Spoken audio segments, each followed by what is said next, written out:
O sige guys, rap muna ako ng konti. Let's go.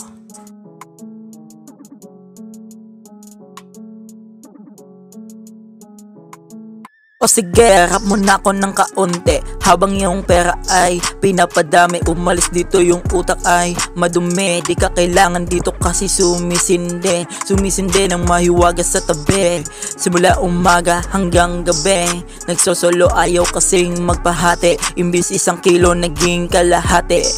Umalis lahat ng hindi naniniwala sa kakayahan ko, wala kayong tiwala. Kaya ipinakita kahit walang hawak ng tsapa. Yung bakla gusto sakin magpa-tsopa, pero di ko pinaisa, baka magkasala sa taas, baka magka-problema. Magkasakit pa kasi pinatsopa ko siya. Imbis na yumaman, baka maghirap pa, kaya di ko na ginawa. Peace.